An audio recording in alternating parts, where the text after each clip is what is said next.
please like our video and subscribe to RotoWire. Then go to rotowire.com/pod for a free 10-day trial.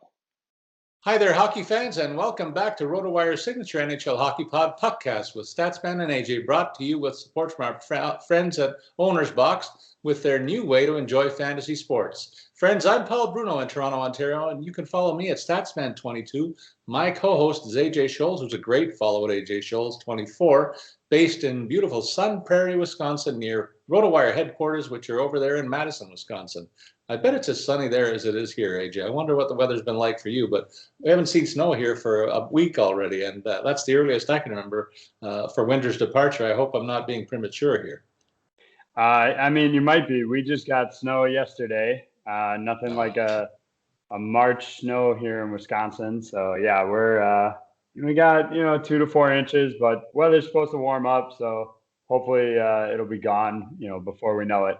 Very good. Well, we're reaching my golf threshold here, which is 60 degrees. So as soon as the courses are open, I'm going to be lining up there to hit the crooked sticks around some grass in the near future, and I'm going to play a lot this year. I'm looking forward to that aspect. But we got to talk hockey today, AJ, on the PuckCast, and we're into the second half of the schedule, and you can see the intensity being dialed up in the North Division. At least the rivalries are heating up big time, and I'm sure you're seeing the same thing in the divisions in the States, and particularly with the Penguins and their heated rivalries that they have with teams that are nearby. I also noted last week, AJ, that the NHL signed a TV deal with ESPN. That's huge news. What is it that you know about that aspect? Yeah, I mean, 7-year deal. Sounds like it's about $50 million, give or take a couple mil, but it sounds like it's about $50 million more than their previous deal with NBC. Interestingly enough, for people down here, NHL.TV, the NHL's like streaming service, is going to go away, and they're just going to fold that into ESPN Plus. So Disney continues to own everything here south of the border as they add that one to it as well. For me, that's totally fine. I've got 2 kids under 3 here, so we already have Disney Plus and ESPN Plus. So it's just easier access for us for the NHL games. That's for sure. AJ, I know with the rivalry aspect that I noted already, and we've seen all season so far, there's some interest north of the border to retain the Canadian division, or at least see more games in the division next year, whether or not they revert to the old divisions from a year ago. What's your sense? Do you think that the Canadians can look forward to the Canadian division, or do we expect that there's going to be a return to the old format and maybe more increased play even within those divisions going forward? Yeah, what I would expect is we might see a tweak in format so that there's more in division games, but I would definitely expect that they'll revert in terms of alignment. Look, we have Seattle coming in, so we have to figure out how to get them in. So that's part of it. And let's be honest, when you've got a East Division that includes the Islanders, the Capitals, the Penguins, the Bruins, and the Flyers, look, you're guaranteeing some guys are going to miss out on the playoffs. And so I think they're better suited to move Boston back to the Atlantic and spread things out a little bit more there. That's for sure. Well, when you talk about that, spreading things back to where they were, I look at the Atlantic Division teams, and there's Tampa, there's Boston, there's Toronto, there's Florida. Those are 4 excellent clubs. And there'll be a couple of other teams that are starting to get a little bit better too. So there's going to be some heated competition in those 2 divisions for sure. And you look at the California-based teams, it looks like San Jose and Los Angeles are showing some signs of life. So a return to the old division formats is still going to have some compelling races and storylines. And we hope to be here to tell those stories next year. But we got to talk about this year, AJ, still with the standings getting tighter in some of the divisions. And the race is on. So we'll plan to get into the talk of the 31 teams once again, as usual. But before we do that, AJ, I always give you the floor to remind our listeners about the great work that's being done at Owner's Box. Hey, NHL fans, Owner's Box is here to reinvent the way you play fantasy sports this season. Owner's Box is not DFS. They are the first ever weekly fantasy sports platform that combines the best elements of the industry into one product. Owner's Box is a head-to-head elimination style format that keeps players engaged through live snake drafts, social interaction, and a new layer of strategy that allows you to become the ultimate fantasy GM. The best part about weekly fantasy sports is there's no long-term commitment. Users are able to draft a new team every single day and participate in different types of contests to keep the fantasy experience fresh and fun so you're never out of the game. Compete with your opponent over 7 days of fierce competition and get paid out weekly. No more falling subject to unfair payouts, as up to 50% of users win money. Owner's Box also allows users to brand themselves and engage socially across the platform in multiple different ways. Add friends, create custom leagues, and rank up to elevate the trash talk and competition to the next level. Think you have what it takes to be a weekly fantasy guru? Head over to ownersbox.com and start making a name for yourself today. In honor of the NHL season, if you sign up free now, Owner's Box will match your first deposit up to $500. What are you waiting for?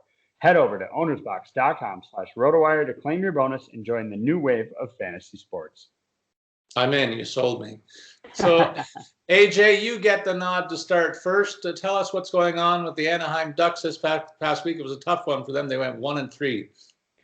Yeah, I mean, that's about what you expect out of Anaheim these days. As you have mentioned, some sign of life in terms of offense here.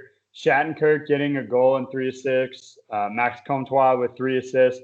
I think the biggest thing that's going to surround this team is what pieces are going to be available on the market, and none bigger right now than Rickard Rakell. His name's coming up on pretty much every trade board, trade rumor mill that you can expect. So I would be surprised if he finishes out the season there. The question mark is, what are teams going to be able to get back? It's going to be really interesting to watch for the trade deadline. How many moves are we going to see between Canada and the U.S.? I think that's going to be, down when you consider there's a 14-day quarantine period. So to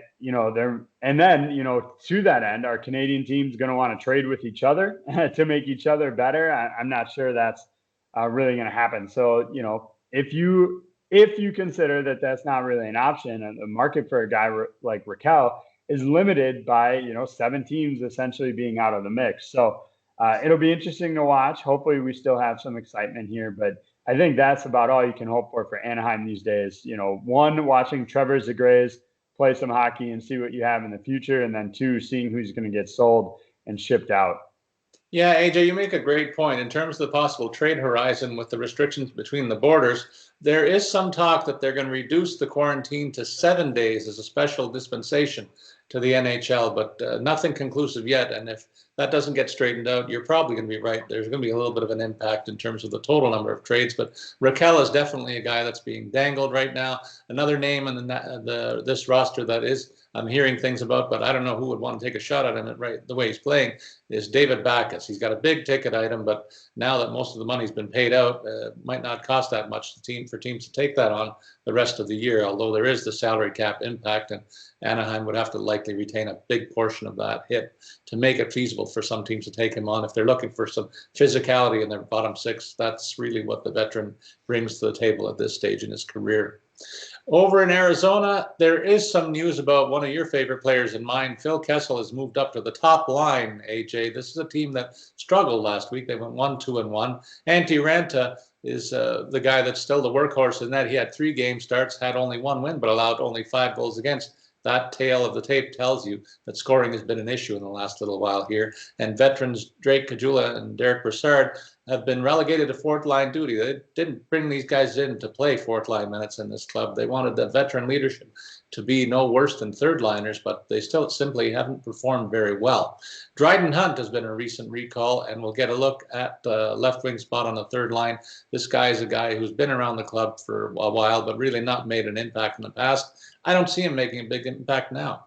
On the blue line, AJ, Alex Goligoski is a name that I thought that would be among the better puck movers and scorers among the defensemen in Arizona, but his offensive game has all but disappeared. Can you imagine? This guy's only got 2 assists in 28 games played. They're paying $5.5 million on an expiring cap hit for this guy. All I got to say is yikes. Yeah, I mean, maybe that's somewhere that the Coyotes could go if they're willing to retain half of it for the rest of this season. Maybe somebody would be interested in him at a slightly lower price tag and thinking, hey, we can rehabilitate this guy for where he's at, and they're not concerned about the fact that he's 35 years of age. And look, I'll just keep the trade rumor swirling. I've seen Darcy Kuemper's name out there a little bit, which is surprising considering he's dealing with an injury right now. But their goalie situation is pretty uncertain. Antti Ranta will be an unrestricted free agent. Aiden Hill will be a restricted free agent.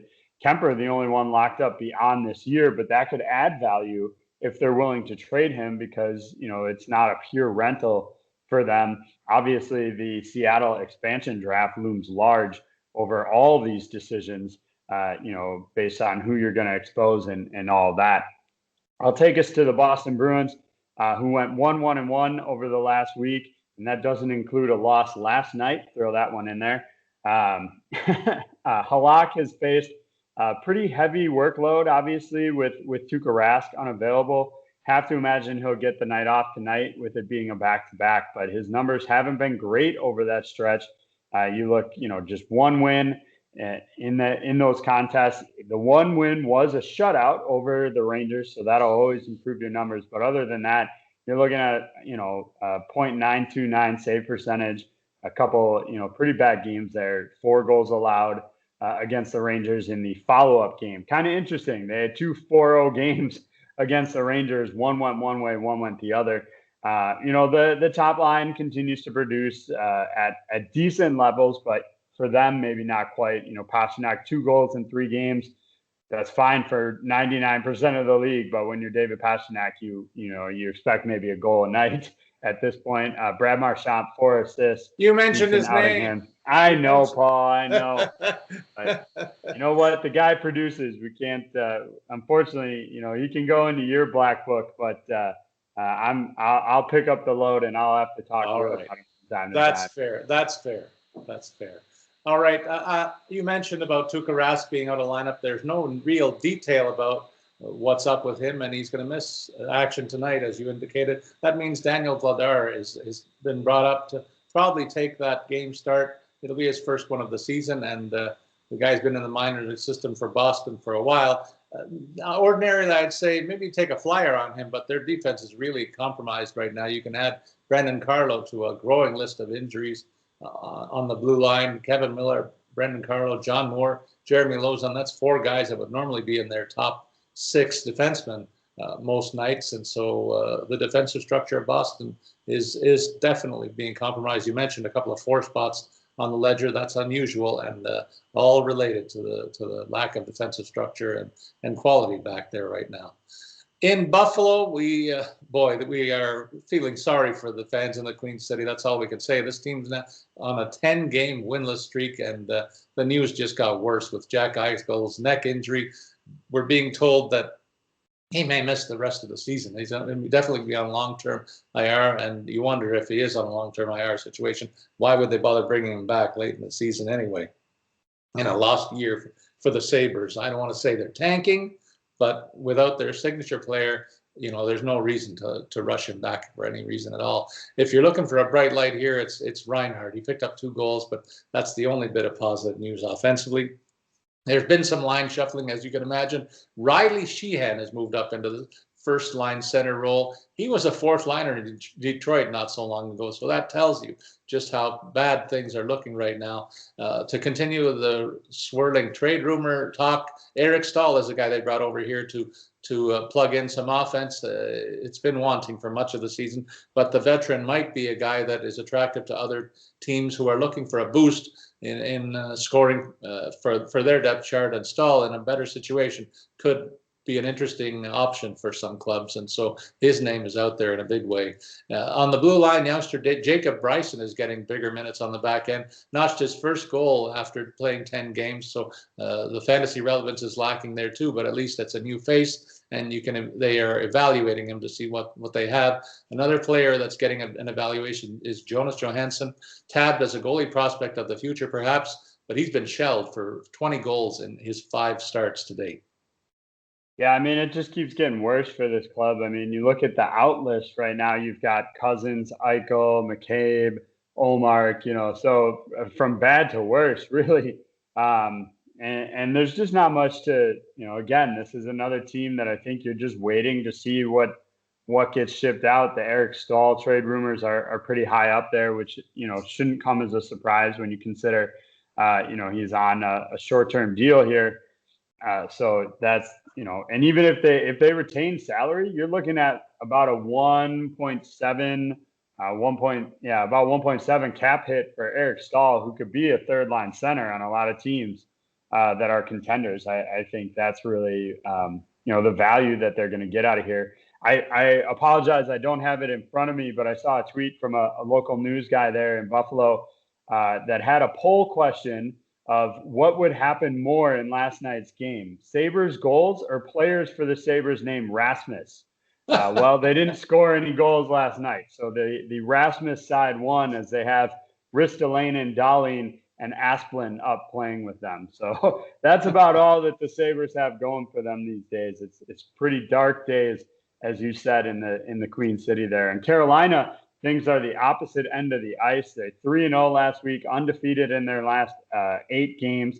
You've got Alex Nedeljkovic leading the way for them. 2 wins, 3 goals allowed in his last 2 games. And really, this is a team that's putting up solid numbers on all, sides of the ice. It's hard to find any sort of weakness in this team right now. If you really want to dig for it, Vinny Trocheck was out and played only 1 game. He was out with an injury. Svechnikov has no goals in his last 3 games. But you've got Dougie Hamilton producing at a decent level. Aho is a point per game right now. Their power play is working for him. They've gotten really good goaltending out of Nedeljkovic and Reimer while, with Mrazek's sideline. So not too much bad to say here. And really, you talk about, if they look for something to add, I mean, with Trocheck out, maybe you look for a third line center. So I guess it's going to depend on how long you expect to be without Trocheck, whether they're a player in the market. But really, did they need anything on D? Not really. I don't really think they need goaltending at this point. So for me, I don't see this team being a huge player on the trade market just because there's not much that they need. Do you see anything different, Paul? Well, there is some concern about the Trocheck situation. Initially, it wasn't feared that he would be out a long term, but it's looking like the coaching staff revealed last week that he's going to be out a couple of weeks at least, and maybe longer. So if it's depending on that prognosis, that they'll definitely want to fill that hole. And I wonder can you imagine if Eric Staal goes back to Carolina? That would be a really neat storyline over there. But they brought up Morgan Geekie, a young center with some promise, and he scored last week too. So there is some depth in the minors that could help them, but you definitely think they're looking for veteran support back there. Our old pal Jake Gardiner is struggling to stay in the lineup and stay relevant here. He's out with a day-to-day listing on his status, and I wonder if he is looking for greener pastures. Could be a guy that is dealt. There was even a tweet in Toronto here. Maybe we should get him back with the Leafs because they want some more veteran presence on the blue line. That would be an interesting fit. I think that he was a whipping boy here in Toronto for quite a while toward the latter. By you, Paul. By you. You were the whipping boy. That's true. I'll say I was kind of leading that parade, but I have a bit of a soft spot for him just because of his ties to Toronto, I say, and the offensive side of his game. But boy, he was a giveaway machine here, like I can't remember too many others. In any case, the rest of the story in Carolina is very positive. They're neck and neck with the Maple Leafs at the top of the NHL standings right now, but they're definitely a very red-hot team, undefeated in their past 8. Another team that's pretty red hot since their coaching changes, the Calgary Flames. AJ, they've won 3 straight with their victory last night in the latest edition of the Battle of Alberta, coming out on top in a game that I watched last night. And boy, the intensity is really there between those teams on a nightly basis. But it's fueled by the fact that they're really competing now in a big logjam in the North Division. Jacob Markstrom picked up 2 wins in his only 2 starts last week, and then added another last night. So keeping the goals against down gives this team a chance to win every night. The guy's on one of the top goalies in the league once again. It seems he's on top of his game.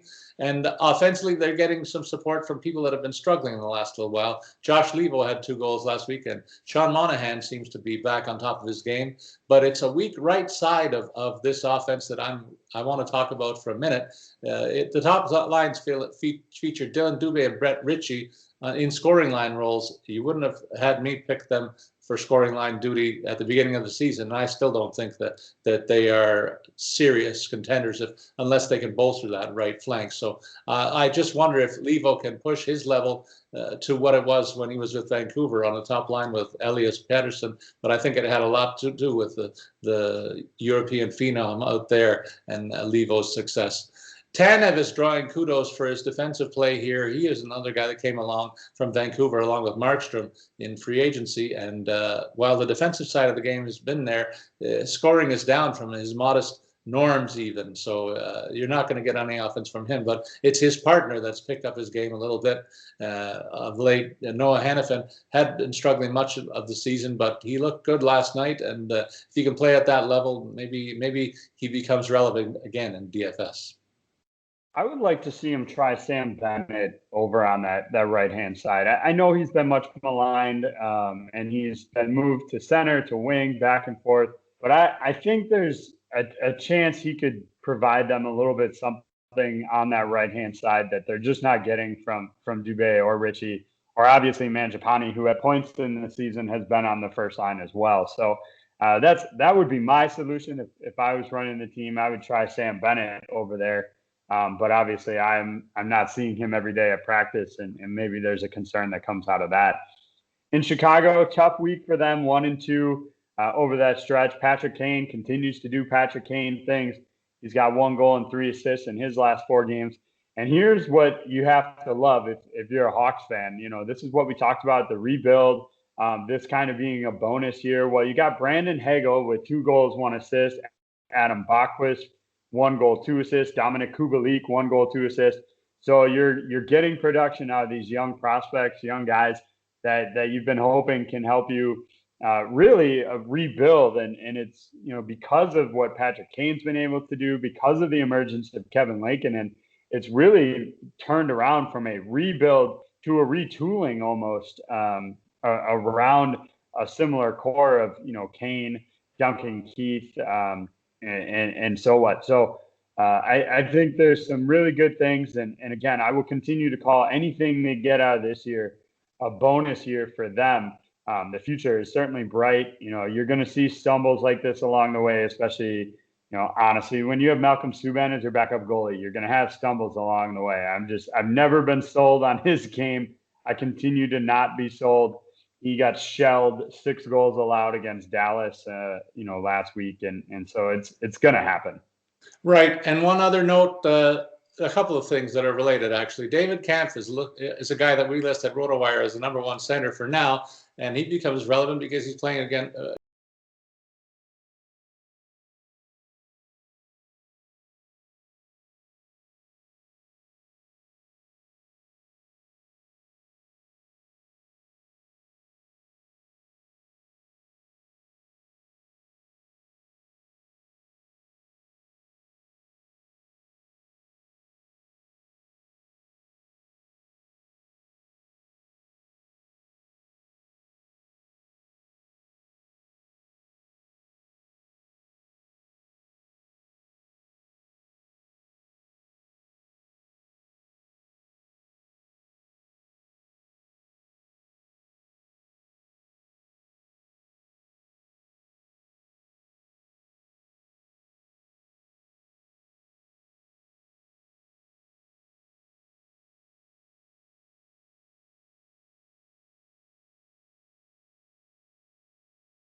how much they're using him on that power play. And so I think that's really the biggest thing that's affecting Trouba's game, is he's not getting the opportunities there that he normally would have. And so we'll have to keep monitoring that. Obviously, the Rangers will be concerned that Pavel Buchnevich is also ended up in the COVID protocol and missed out Monday. So it's questionable when they'll get Fox and Buchnevich back.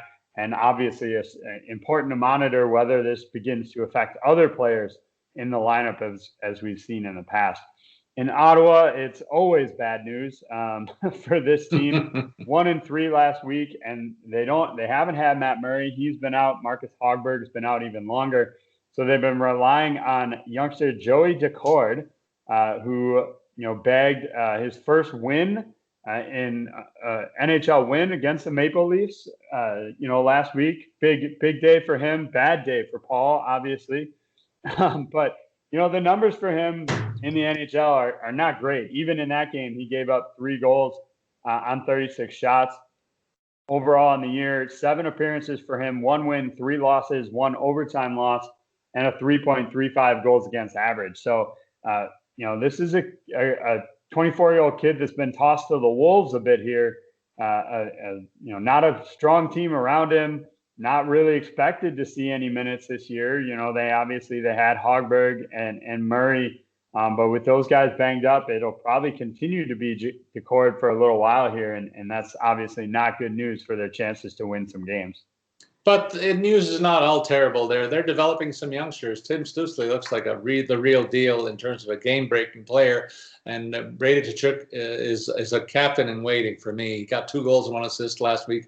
And I watched a lot of the Ottawa games. This guy brings it with a lot of energy, a lot of heart every night. You'd love to have a guy on your team like this. And they thought they had another game breaker in Batherson, and he is just a finisher. He's a closer, AJ. 2 goals and 1 assist to his numbers last week as well. So there is some hope for the future as they're developing a nice group of forwards there. That trio earning my accolades this week, and could be a thorn in team sides going forward in this Northern Division. Philadelphia Flyers. Real quick, Paul, I got to ask, who said that Tim Stützle would be a better or a more NHL-ready prospect than the gentleman from the Rangers? Now, who may have said that in our preseason shows? That's why we urge our listeners to listen to the program, because you're going to get opinions here that are right way more often than they're wrong. I put our win percentage against any prognosticators out there, AJ, and I watch them all. So I think a well-deserved pat on your back for that call for sure. The Philadelphia Flyers went 1-2 last week, AJ, as we get back into the roll through the teams here.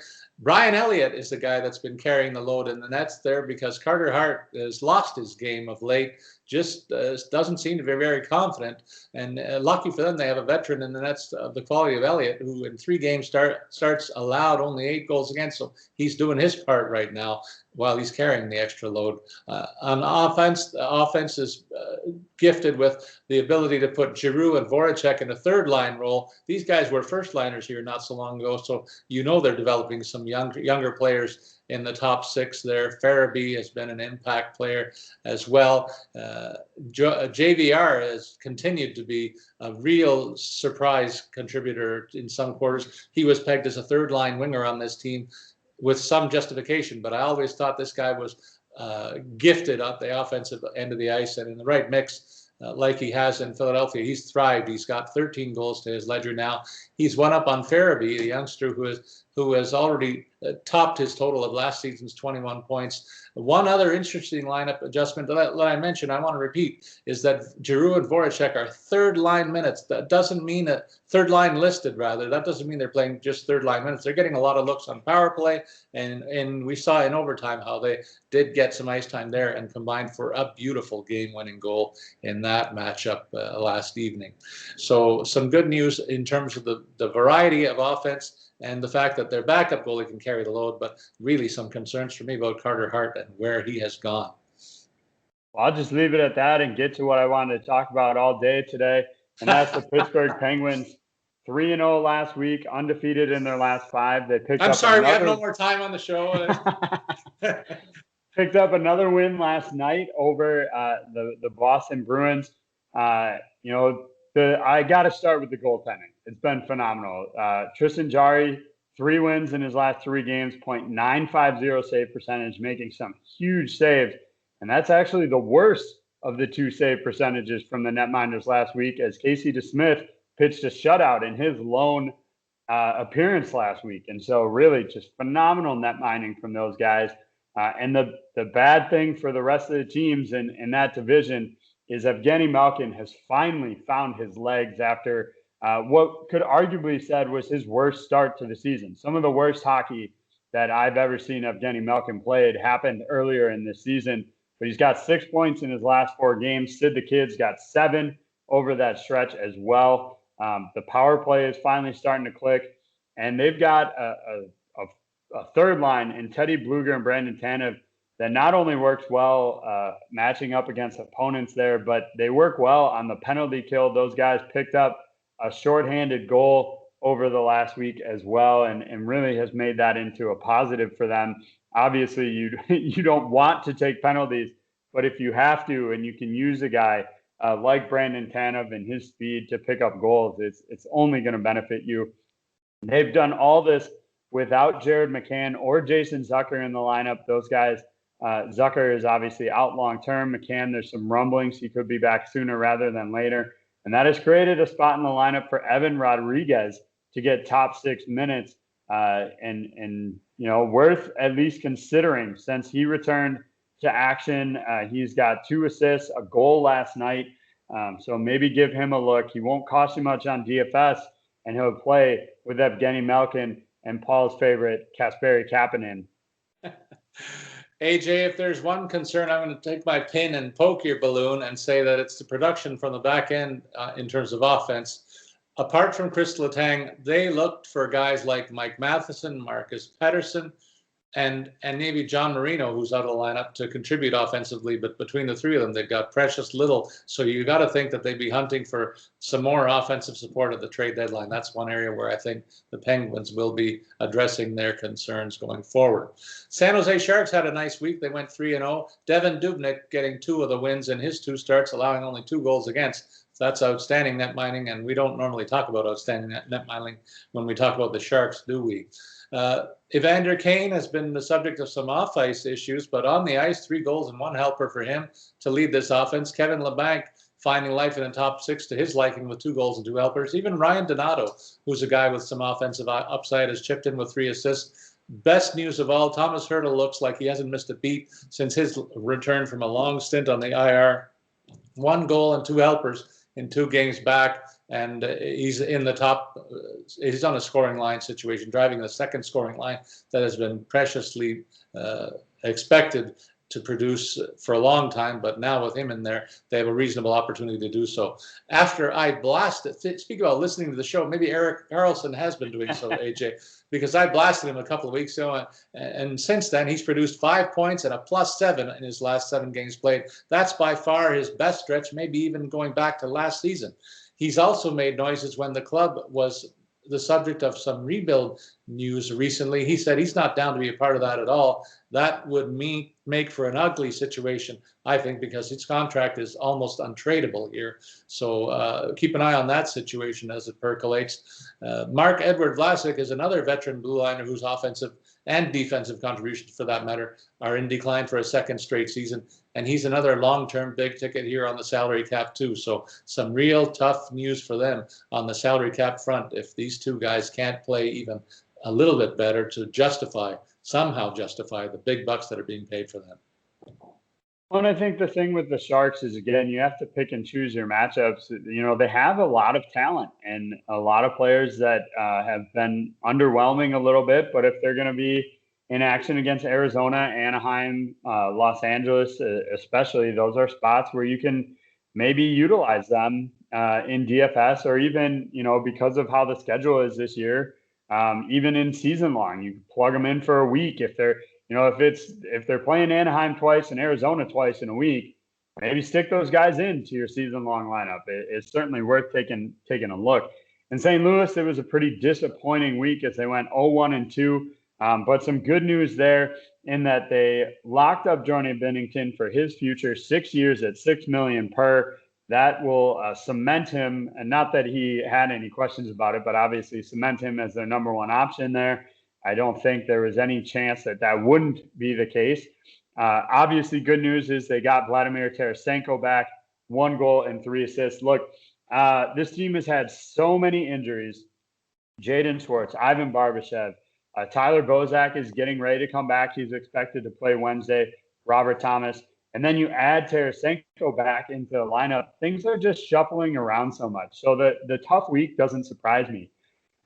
When you have a big guy like that, like Tarasenko, who comes back in the lineup, sometimes there's not immediate wins as a result because everybody's getting used to playing with new people. You're not going to, put Tarasenko in on the 4th line or something like that where it doesn't really matter. He slots into your top 6 and it shuffles things around. So if I'm a Blues fan, I'm not worried about the bad week, especially when you consider that they did still get 2 points out of it with the overtime losses. It's better than nothing. So I think there's no reason to panic. They're totally fine. And you have Tarasenko will get it together. Bozak's back in the lineup. That's going to shore them up down the middle, and things are going to turn around. Yeah, I look at the defensive structure of this team. It's still intact, and that gives me hope for them, despite that long injury list. I mean, consider the pairing of Krug and Justin Falk on the blue line, both noted for their offensive side of their game, both sporting big-time pluses, despite the fact that they're not scoring like people expected them to. So that speaks to the overall structure of the defense here that's in place long-term. So don't worry too much about Binnington's struggles. He's going to be back there counting his money anyway behind a very strong team once all hands get back on deck. I just hope that he comes home to Richmond Hill and we can get him into our family, Chris Kringle, through my daughter's friendship with him, because I want him to pick my name after that big deal. The Tampa Lightning went 2-1 last week. Braden Point, 3 goals and 1 helper.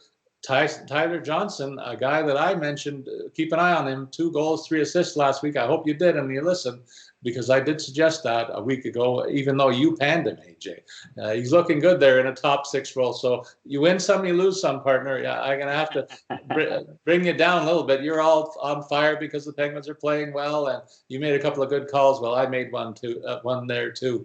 But really, back to the Lightning, it's their secondary scoring has been intact all season long. You can move these guys up and down the lineup. It doesn't matter.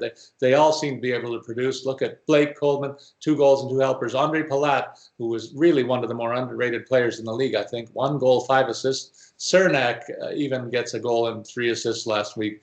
I did a double take, though, when I saw Detroit beat Tampa last week. It was a rare night off for this club, but you can still see that the offense is coming from throughout the depth chart with some of the names that I indicated. They'll still have the biggest addition to their lineup of any club at the trade soon after the trade deadline, as Nikita Kucherov is back skating in his rehab and on track for a playoff return. All I can say is the rich get richer here. They've also split up Stamkos and Point on the top 2 scoring lines. That's just to spread the scoring a little bit and see what they can get out of the support players there, and what they're getting is a lot right now. Well, and you look, so they lost last night as well, and maybe you have a bit of panic. Oh, they lost to Detroit. They've lost 2 of their last 3. Look at the netminder for those 2 games. It wasn't Vasilevsky. He's still on an 8-game winning streak. Getting a couple of nights off here because March is really busy for a lot of teams. And so I wouldn't worry about them. It's a good time to rest him up a little bit. You've got the room to lose a couple games. Nobody wants to lose a game, but if it happens, it happens. You've got a little bit of space there in terms of the standings. Get him rested and ready to go for a final push down the stretch, because once they get into the playoffs, it's going to be all Vasilevsky from there on out.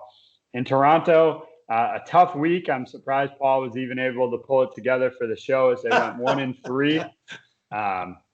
Freddie Anderson, 1 win in 4 games, certainly not good enough. 14 goals allowed there. The offense, not too many concerns there as far as I see it. Maybe you see something a little bit different, Paul, but you got 3 goals out of Zach Hyman. Matthews with 5 points over that stretch. Willie Nylander, 4 points over that stretch as well. So I really don't see too many concerns offensively. So it's more about keeping pucks out of the net, and a rare bad week for Freddie Anderson, as I see it at least. Let me pick that up, because it's been the subject of rumors here in Toronto too, that people are down on Freddie. the goals that were scored against him, two goalie experts in the media broke them down, and they were either tip-ins or cross-ice passes from face-off dot to face-off dot. The structure of this team is to keep the play to the outside. There were too many opportunities inside the dots that happened this past week to leave him with virtually no chance on most of the goals that he allowed. He's making the stops that are reasonably expected, but the goals that beat him, I have no quarrel with too many of them. I could say maybe 1 or 2 out of the 14 could have been pinned on him. So I'm one of the naysayers that say it's not Freddie's fault. The structure around this team defensively has been failing, and that's the nub of the issue. And they got to get that straightened around. Maybe they're working on it. They're lucky they don't have a game until Friday to lick their wounds and get things right. And I think they will. They're still the class of the North Division, despite what anybody says. Vancouver Canucks 2-1 last week. They're a team that's turned things around. They even got another win last night in Ottawa. So it's 3 out of the last 4 for them. Patrik has stolen the net completely from Braden Holtby, picking up 3 wins in the last 4 starts as well. And they're doing it without Elias Pettersson, who's missed the last 6 games, and he's not even flying out with the club on their current 4-game road swing this week. So keep an eye out for that situation to see how much longer they'll be without their signature piece offensively. In the meantime, JT Miller has taken his place at center on one of the scoring lines, and he's rolling along. He's got better than a point per game in that stretch. Demko, as I said, has performed very well for them. And before last night's game, he had a string of 2 goals or less against in 6 of his last 7 starts. So right on top of his game, this guy's in line for a big pay hike, coming off an expiring $1.05 million cap hit as a restricted free agent at the end of this season. And I wonder if we'll ever see an offer sheet. This might be a prime circumstance, because meanwhile, Braden Holtby struggled to hold 356 goals against average in his 11 starts, and his cap hit is $4.3 million going into next season. Yeah, the interesting thing there too is the fact that he's only played once, since the end of February. In their last, looks like 10, 11 games, he's only gotten 1 opportunity, and it was a bad one, as you alluded to. The Jets lit him up for 4 goals on 38 shots. So you almost wonder, are they not playing Holtby because they want to try and slide him past Seattle next season? Like, are they hoping that they can keep him as the number 2 behind? If they play him too much, he'll look good or something.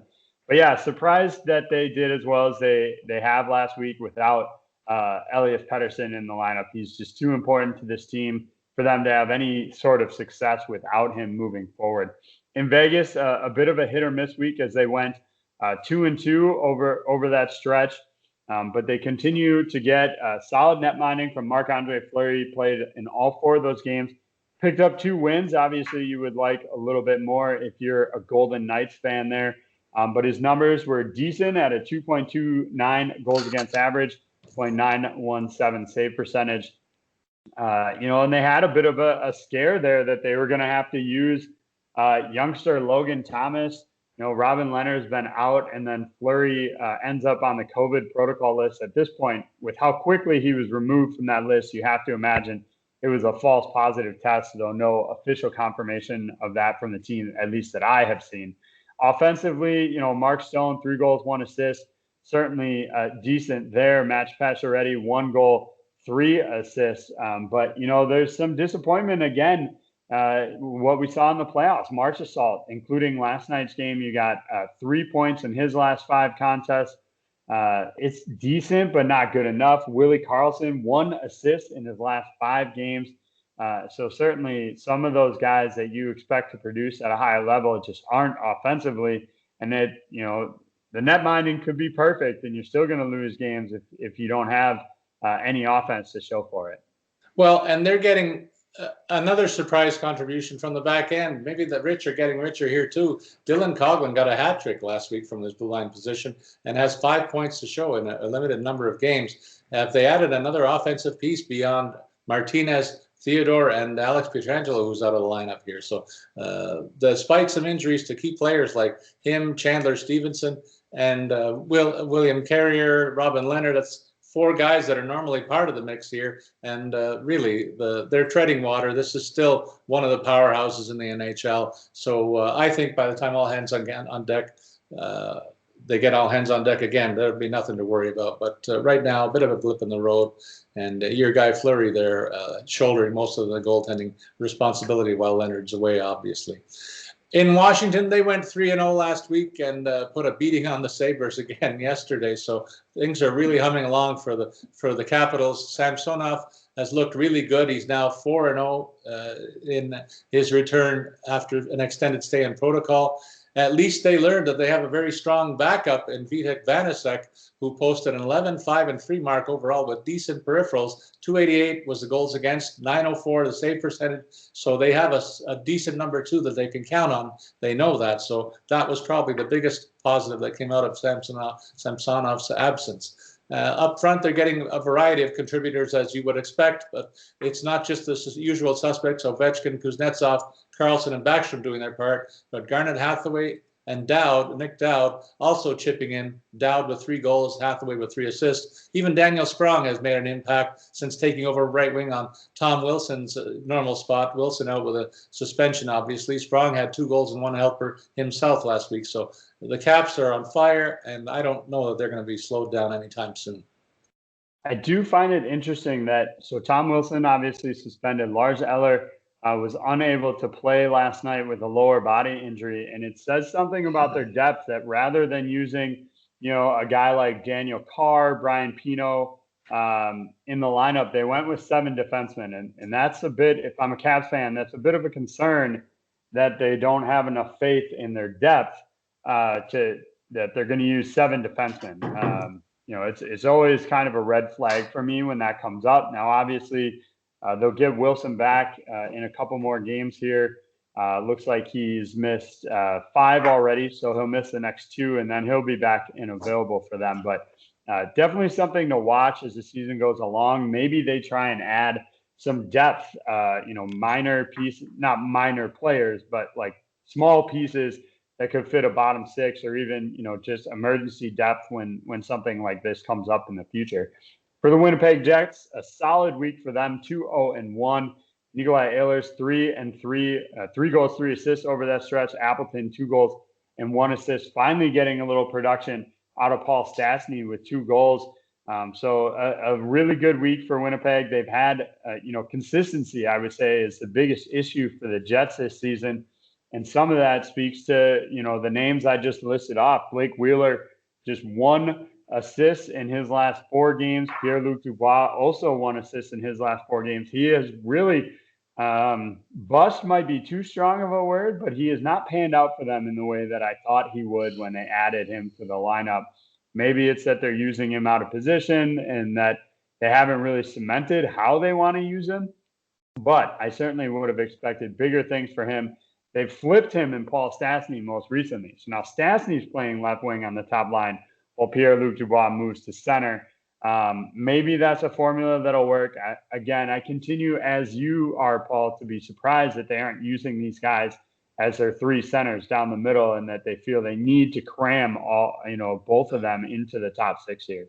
Yeah, that's just a reminder that people should look at the lineups that we post on a daily basis. I know you are part of a team that does a lot of work in that regard, AJ. And so if you want the best information to set your lineups when you're looking at DFS, you want to know who's playing with whom. And we do a better job than anybody in the industry on that end. So a fine way for us to end the regular portion of our show. And that wraps up our look around the league. Thanks for listening to PuckCast with Statsman and AJ, folks. It's RotoWire's signature fantasy hockey podcast, as you know, and we're grateful for the support of our sponsor at OwnerBox. Please remember to send your comments or questions on Twitter. Follow me, Paul Bruno, at Statsman22. You can follow AJ at AJSchultz24. Don't forget, you can watch this pod on YouTube at RotoWire Hockey. As always, we invite you to listen into PuckCast to get our tips to stay out of the competition in your fantasy hockey planning and research. Stay tuned for our DFS segment, which follows shortly, where we try to help you with win money on FanDuel and DraftKings platforms. Please like our video and subscribe to RotoWire. Then go to rotowire.com/pod for a free 10-day trial.